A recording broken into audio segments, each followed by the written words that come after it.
So my involvement with the Affiliated Tribes of Northwest Indians began in 1981, and I remember that because I was asked to come present at the Education Committee, and I was invited by the former chairman of the Lummi Tribe, Willie, and he asked me to come speak about early childhood education, which I did do.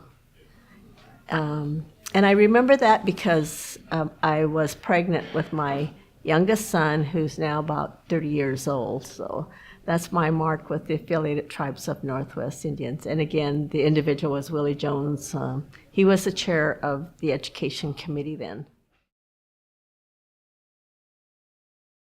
Well, I participated in ATNI over the years after that time. I didn't return right away, but later on I did, and about maybe 4 years later, 3 years later, began to become more involved with affiliated tribes, and then just participated primarily in the Education Committee, but would also attend other committee meetings too. And I think just by being here, you begin to know other individuals that you've worked with in your own professional career as well.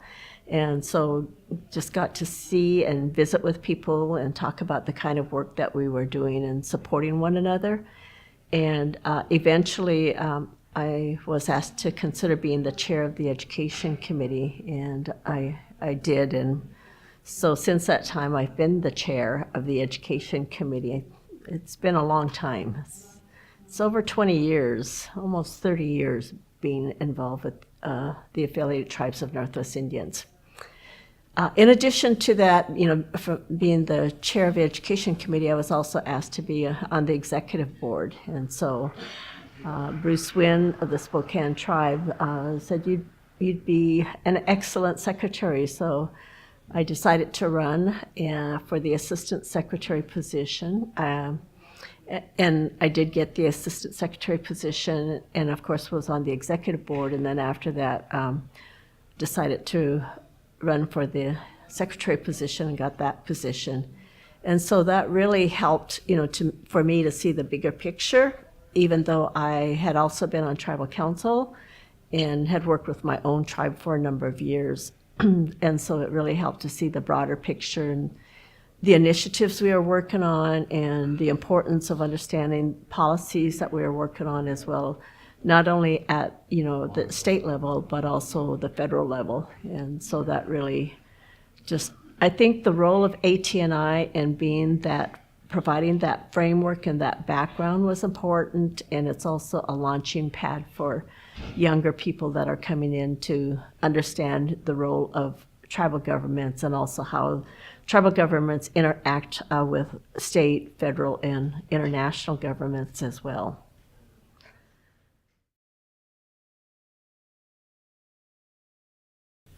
Well, for me, it's an organization, that convenes everyone in this meeting, and you bring in not only the tribal leaders, but also the staff and policy individuals who are working in Washington, D.C. with the federal government, or you bring in state officials here as well. And that's important to be able to know what the political landscape is about out there in Indian country, but also to be able to, in some cases, negotiate on issues that you're facing, and that the role of the committees is what helps us to do that. The other thing that I think is important for me personally is just being able to meet individuals and connect with your own tribal ancestry as well, who you are. And so for me, being an enrolled Yakima, I'm also have descendancy with the other tribes in the Northwest, or have family members as well. So have family relationships with the Taitnapum people, and that means the Northern Cowlitz people.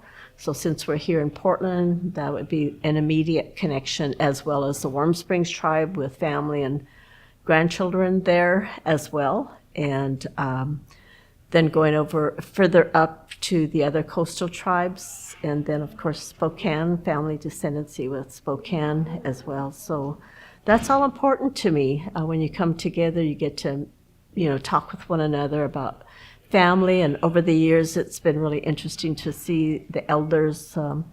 There have been times when, because I'm a traditional food gatherer at home, there have been times when I've had to bring some of the foods that I was working on because it was that season, and so I've brought my foods and did what I needed to do to take care of them while I was here, even if that meant bringing a fan to help dry my traditional foods and medicines. I did that here. And then over the years, some of the elders have asked for different kinds of traditional foods, which I want to make certain that I bring and share with them as well, because they know that I'm a food gatherer. And I remember, some of the elderly men from Warm Springs asking for support, and of course that's the job that I do as well at home. And so to me, that's what AT&I is about. It's also building bridges, but also you come together in your own pathways or journeys with one another. And so I look forward to those times when we're able to visit and and build our relationships with one another. I got here a Sunday, and because we had a work session, and the Education Committee meets on Sundays, because we have formed a more formal aspect of our Education Committee by developing not only the Youth Committee, which meets on Sundays as well, but also our Tribal Education Alliance too. So we're very, very, very busy with the Youth Committee. There's an all-day forum that we have with the students that we're working with from the Northwest and Portland here. We've had students that came in particularly from the Portland area, but also the Warm Springs tribe, the Yakima, Umatilla students were here as well. So just bringing in these students is important. So Johnny Buck is our co-chair of the Youth Committee, and that falls under our Education Committee. And so just communicating and working with our Youth Committee to help it to continue developing is important. And then with the Tribal Education Alliance, we've recognized the work that's going on in Indian country with curriculum development for use in our schools. And so we viewed the 100 Years film on Eloise Cobell for the educators, and took action here while we're here to support that film, but also to support the curriculum and encouraging school districts and higher education institutions to implement that particular curriculum. Of course, here in the Northwest, we also are following legislation that has been established in the state of Washington and in Oregon more recently with Indian history. So of course that would be a natural alignment to the current work that's going on in curriculum.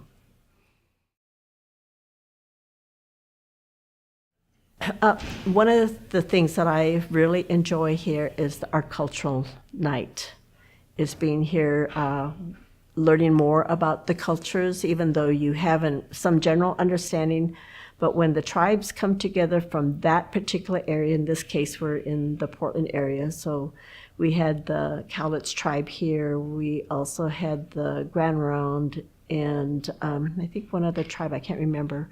However, but just their sharing of their young people and their elders and their songs and their uniquenesses about who they are a tribe and how they share about their history, their culture, their heritage is important. Because we're here in the Northwest and we travel around the Northwest. For me, it takes me back to being a child traveling this area as well, because I traveled this area in Portland, and of course, for the Yakima people, where we have land over in this area as well, and we fished historically here in the Willamette River, and I fished historically here and traveled around here historically gathering foods with my grandmother, clear down to Salem area, and then crossing over to Warm Springs to visit family. And then we also have a history of picking strawberries here as well. So yeah, just being here connects you with who you are and your identity, and that's why culture is so important. It's for me, it's who we are. Culture is who we are.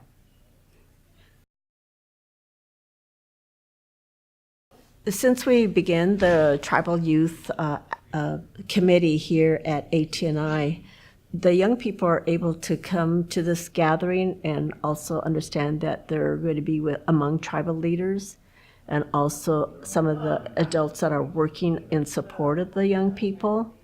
But in addition to that, when the training is going on with the young people, some of the adults and young people that are providing the training with young people, they're also imparting critical skills, knowledge, history, culture, and language about who they are and their identity as a young Warm Springs student or young Spokane student, Yakima student. I've recognized that our young people sometimes don't know their identity or understand who they are or how to claim who they are in schools. And so this is a way for us to continue building that knowledge among the young people. One of the things that we do with the young people too is we focus on them developing a resolution. So when we first did that, we did that in Umatilla. So basically just popcorn some ideas with the young people about what are some of the issues in your community, and so students, began talking about that. So I just captured that, with the students by just in a talking circle format and began to put that information on paper and had the students take a look at what they were saying were some of the issues that they wanted to address, and they were able to create a resolution which was adopted in the Umatilla tribe. And so pretty proud of that, and students continue to do that while they're here at the youth forum. Another important aspect, I think, of the youth forum is students are beginning to also learn about the role of nutrition and healthy foods. And so at every forum, the students are having nutritional education, but also eating food that is good for their health and talking about that as well. Oh my goodness, there's a number of major issues that ATNI has undertaken over the years. There have also been some contentious issues that have gone on with the tribes too. So there are so many, because we're in the Northwest, I think natural resources is probably one of the bigger initiatives that the tribes take on, and always want to support what the tribes are doing. And I'm just thinking now about the fisheries, and also the movement toward dam removal and the plight of the southern resident orca.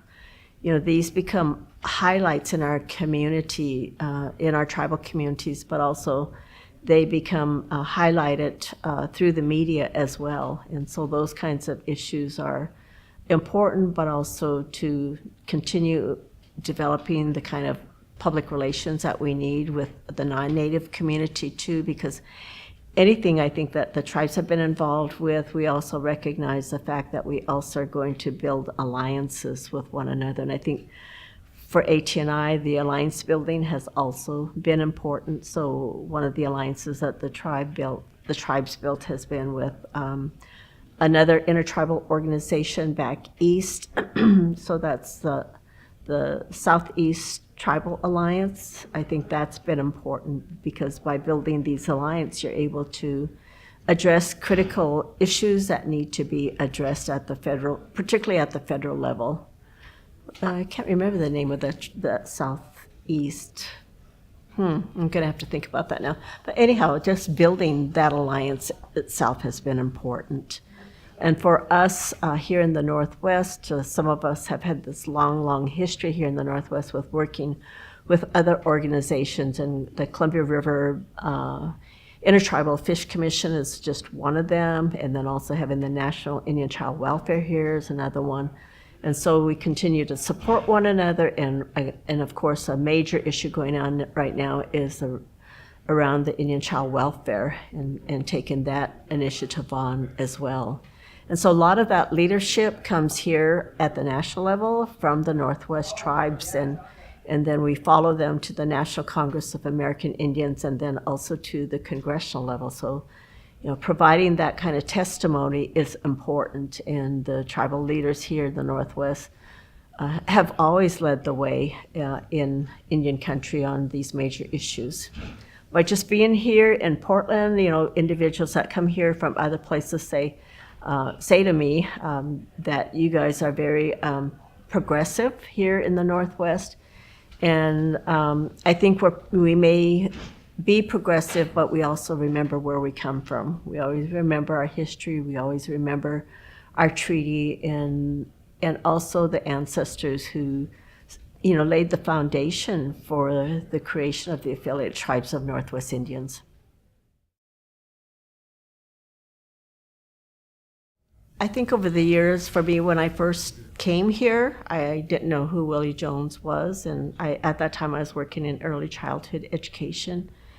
And, just got a phone call from the education committee asking if I would come present. And not knowing who Willie Jones was of the Lummi tribe, I did come and present to ATNI, but over the years began building a relationship with Willie and came to admire his work that he's done. And more recently, I understand he passed away. I'll always have that friendship with Willie because of his invitation to me personally, and I've been able to build a lifelong relationship not only with him but also with his family. So the relationships that you have and the friends that you've created over the years extend beyond the affiliated tribes of Northwest Indians. It extends again around the region. It extends into our interrelationships in terms of our languages, our culture, and our history. And so folks like, just using Willie as an example, I've begun to learn more about the Lummi tribe as well. And now I'm serving on the Northwest Indian College's foundation board.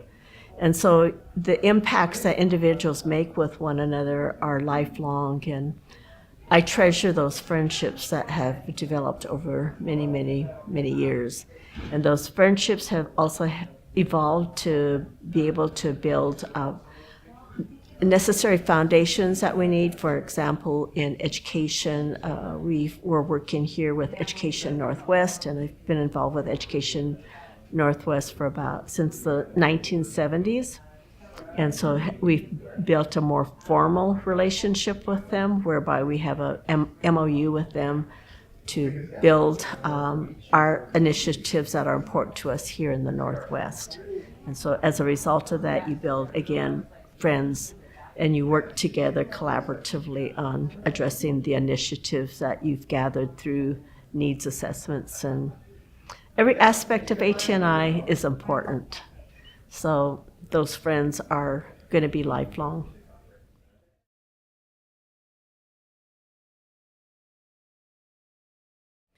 So today, with I think just the fast-paced functioning of society today and technology, I think that while it's important to have the information, the data immediately, I think it's more important to have that relationship with people that you are working with. And so by being at Affiliated Tribes of Northwest Indians, you begin to know what the passion is of individuals on initiatives or policies. And so that's important to pay attention to, and where people are coming from in terms of making certain that they're living up to their treaties, also remembering the voices of the ancestors and remembering the role of the land, on working on initiatives. So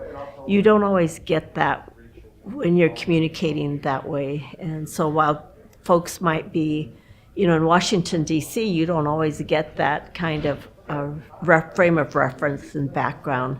And so some of the policy initiatives you're working on include attorneys, and you have attorneys who aren't necessarily Native people, and so for me, it's the Native people coming together. The tribal people who are at the Affiliated Tribes of Northwest are the ones who have the knowledge, they have the experience, they have the skills to, formulate those issues that they're working on. And so by building those relationships, you begin to know where, everyone is at, and we're coming to the table and negotiating with one another on a personal basis.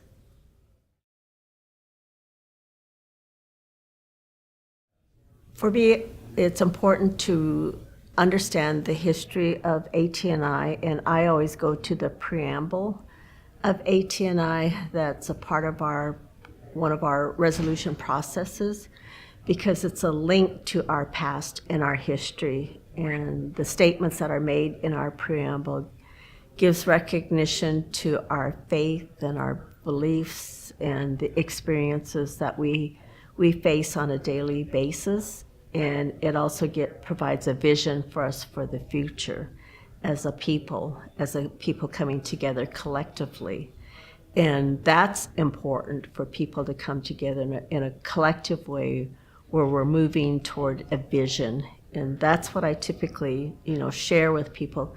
We begin every meeting with the Education Committee with our preamble, because as we travel to various communities to host ATNI, not everyone knows about the tribes. And for people who may live here in the Northwest and haven't been to the affiliated tribes of Northwest Indians, they really don't know oftentimes about the role of the land where they're at.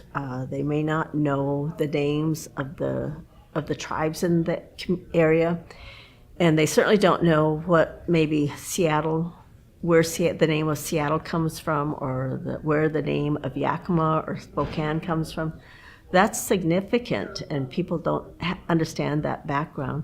And it's the tribal people who hold that knowledge, that history, and the culture, and the language about, that history. So I think non-Native people want to know, and even young people want to know as well. And so again, that's one of the reasons that we have the Native Youth Forum with affiliated tribes of Northwest Indians, is to also educate ourselves, our children, and the partners that we build.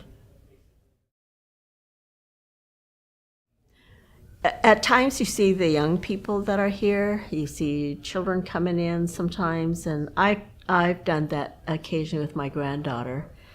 And I'll always recall this. We were having a youth forum in the Siletz tribe, and other tribal council people came in and participated in the training and just wanted to observe what we were doing. And Deborah Parker of the Tulalip tribe happened to be on the tribal council for her tribe. And I had my granddaughter with me, who was very young, and the students were involved in team building exercises. And so they were just playing and having fun with one another. And somehow Deborah got with my granddaughter, and she just began rolling dices with her, and sharing about stick game, and just things like that happen. They're a learning moment that happens here all the time. You're learning something, but there's also teachable moments too. And in that particular case, that was a teachable moment for a young person to know and to observe that an adult can get down on the floor with me and play stick game with me. And so just things like that happen, just like what happened with the culture night here. And being with the young people is important. So just want to continue to stress the role of our young people and their presence here at ATNI.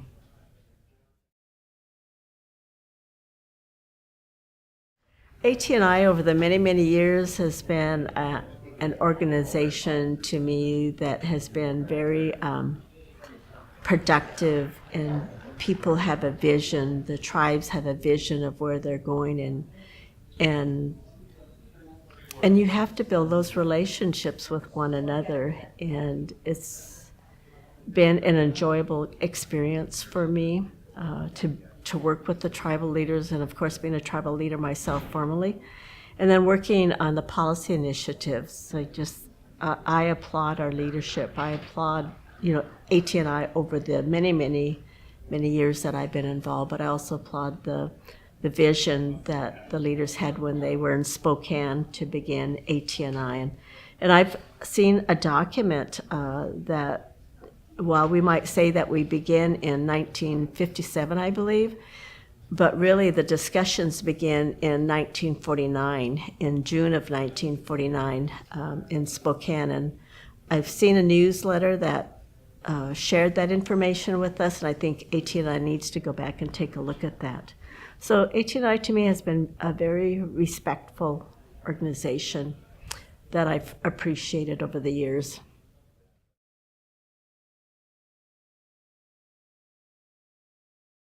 Yeah, there, people like Lucy Covington, I've known of you, Billy Frank, folks like that. John Echohawk, who comes through here, always appreciate, the work that he has done over the years. I mean, Mark Trahant, who was here too. So we have all these people. It's just so hard to pinpoint. Now you're making me think about who would that be. I mean, I just appreciate people like Rex, who just come in and they just speak from the heart, and the people who've gone on as well, folks like from Warm Springs, and that's what I love.